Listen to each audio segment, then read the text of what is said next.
quando ela diz ela, está se referindo à policial que tirou o depoimento dela. Então ela comenta assim que ela vai para a delegacia dizendo que não sabia direito, que tinha lido uns documentos, uns papéis, e a policial dizendo, então você não leu tudo, porque ele está envolvido sim no estupro, até então ela não tinha ideia disso. E aí a coisa foi desenrolando. Ela conta que chora na hora ali, que desaba quando a mulher fala isso, repete várias vezes, fala a verdade, fala a verdade. Ele diz que não conhecia a vítima, né? Eles estão num acordo aí, o Robinho com a mulher, para que ela pudesse dizer para a polícia que havia um conchavo ali da mulher que o denunciou para tirar dinheiro, porque ele é um jogador famoso, etc. E eu, assim, particularmente, o que mais me toca são as partes que ela diz, você tem que falar a verdade, enfim, a conversa dos dois ali parece mesmo que ela tem uns indícios de realidade para acreditar, né? A polícia, a investigação, mas também tem o homem que ela ama, falando que não fez, que é mentira, que é um complô para acabar com ele, esse tipo de coisa.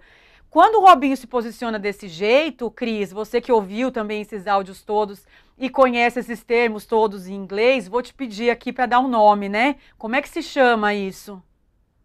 É importante dar um nome, né, Camila, para a gente enquadrar e detectar o que está acontecendo. Às vezes dá um pouco de preguiça dos rótulos, a gente brinca disso Ainda aqui, mais em mas é inglês, importante né? a gente saber, a gente saber o que é, porque é comum, e aí você consegue detectar o que ele está fazendo nesses áudios que a gente escuta. E para quem já conhece a história completa, que lembra, não é o caso da companheira dele naquele momento, ela está no escuro, né? Ela está na escuridão, e aí ela está recebendo aquele monte de informação, ele está dizendo coisas que ela gostaria como nada na vida dela que fossem verdade, então você acaba caindo, né? Não é burrice, não é, é manipulação. Então, o nome em inglês para a prática que o Robinho comete nesses áudios que a gente escuta nesse quarto episódio do podcast do UOL é gaslighting. E dá um pouco de preguiça dessa palavra, que é uma palavra difícil, difícil de pronunciar, difícil de escrever, mas na tradução literal para o português, gaslighting vem de manipulação. Gaslight é distorcer. Então, são duas palavras em português que facilitam a gente entender essa prática, distorcer para te manipular. Então, o que ele faz é isso. Lembram do Daniel Alves dando 6 versões diferentes para o acontecido? A gente imagina que ele tenha feito isso também com a sua esposa, né? Você vai contando e aí a polícia vai tirando da cartola. Peraí, mas tem isso, as provas, né? Peraí, mas tem isso. Se não tivessem as provas, se não tivesse a polícia italiana feito aquelas gravações no carro e no telefone do Robinho, talvez a gente nunca soubesse, talvez porque a palavra da mulher acaba tendo menos força, e talvez a esposa do Robinho não acreditasse no que aquela mulher, a vítima, estava dizendo, se não fosse a justiça mostrar ela graficamente. Então, é isso, a prática que ele faz é a de manipulação, de distorcer os fatos, ele deixa ela nesse desconhecimento, nesse lugar de achar que, putz, será que eu tô vendo coisa? Porque era a segunda vez que ele era acusado de violência contra a mulher.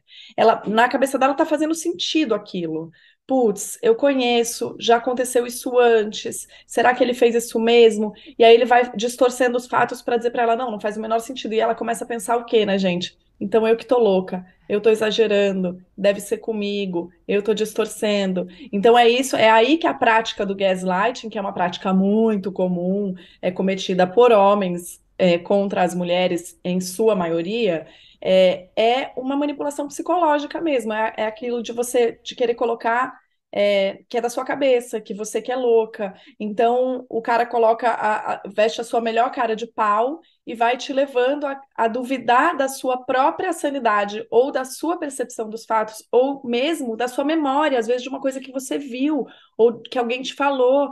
E o cara tem tanta confiança no que está dizendo que a mulher realmente se questiona. E isso vai o quê? Minando também a nossa autoconfiança, né, Camila? É E, muito, muito e quando grave. chega Enfim, numa situação assim de comprometer esse bem-estar dessa mulher, é considerado até violência psicológica, né, Cris? Há ali uma série de exatamente. mentiras, a manipulação, como você falou.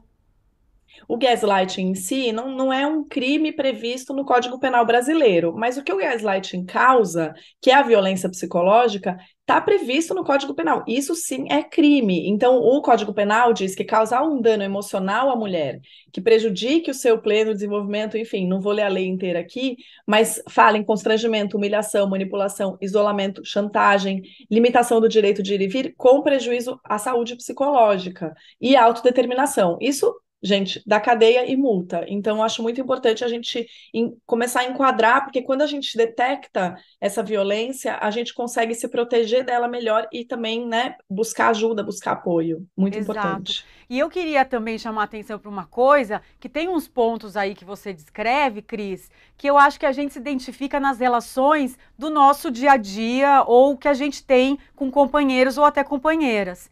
Não precisa ir tão longe, né? Uma denúncia de estupro ou alguém, né? O Robinho, algo envolvendo crime ou a polícia que seja, ou mesmo crime de violência psicológica. Mas essa questão do gaslighting, eu mesma já passei muito recentemente, assim, totalmente informada sobre isso, mas tava lá saindo com um cara, de repente ele começa a me enrolar, ele dizendo que tava apaixonado, não sei o que, dando um exemplo bem besta, que não é besta na verdade, mas pra vocês entenderem meu ponto. Falando que estava apaixonado, prometendo mundos e fundos, e de repente não me via mais, nunca podia, estava sempre ocupado. Até que eu falei, mas e aí? Você não estava falando que estava querendo ficar comigo, e agora sumiu? Bom, aí eu virei a autoritária, a louca, a que estava cobrando demais. E bom, pera lá, né? Na minha cabeça, aí acendeu o sinal vermelho. Antes eu duvidei um pouco, falei, gente, será que eu tô exagerando? Aí eu falei, não, senhora, não, pois é, passei por isso e falei, aqui não, querido. Mas o que eu queria dizer, contei essa historinha aqui, porque, vou chamar a Sema para essa conversa agora, porque é isso, né, Sema? Essas situações, elas podem começar de uma maneira, assim, muito sutil, que a gente também não percebe muito bem como está acontecendo, né? De repente, escala, quando vê, virou violência psicológica. Não é isso? Exatamente, Camila. E eu acho que aí, quando a gente, normalmente, quando consegue se dar conta, a gente já está além das nossas possibilidades. A gente já deixou de atuar de muitas formas, porque é isso que a Cris acabou de trazer para a gente. Quando a gente vai tirando totalmente o crédito do que a gente acredita, da nossa própria interpretação, da nossa leitura dos fatos, abre um campo gigantesco para manipulação e para aquela pessoa que está cometendo esse crime, vamos dizer assim, nessa maldade, vamos dizer assim, com você, se autodefenda, né? Tudo está relacionado à própria defesa, nesse caso aqui, do Robinho.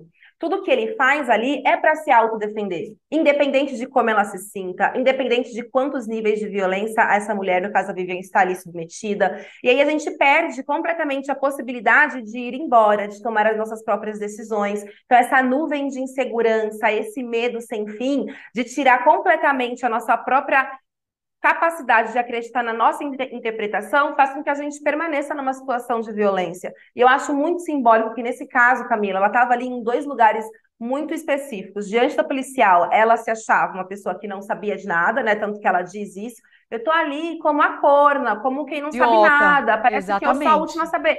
E aí, diante dele também, ela tá falando, fala a verdade. Ele, não, mas eu tô falando a verdade. E ela ali também numa grande agonia, né? Tipo, nossa, então, diante da policial eu não sei de nada, diante dele eu não sei de nada. É como se ela não tivesse nenhuma condição de tomar as decisões da vida dela. Porque se ela, de fato, tivesse acesso à verdade, ela poderia falar, olha, meu filho, a partir de agora é com você, eu tô saindo fora. Tanto que em algum momento ela fala isso, né? Se for isso, eu vou embora. Mas ela não tem a possibilidade de ir embora porque ela está enredada nos argumentos e na narrativa de autodefesa dele, que está pouquíssimo preocupado com a saúde mental e com a saúde dela em todos os níveis, né? E aí eu acho Realmente. que Ah, as duas mulheres, né, Camila? Porque se a gente for prestar isso. atenção no episódio, a outra mulher também, assim, o tempo todo estão fazendo gaslighting com ela, ela nem tá ali na conversa com a gente, mas o tempo todo estão descredibilizando o que ela passou, mesmo com falas tão violentas, assim, é muito absurdo. É bem isso, Sema. Os áudios acho que deixam muito claro isso que você falou,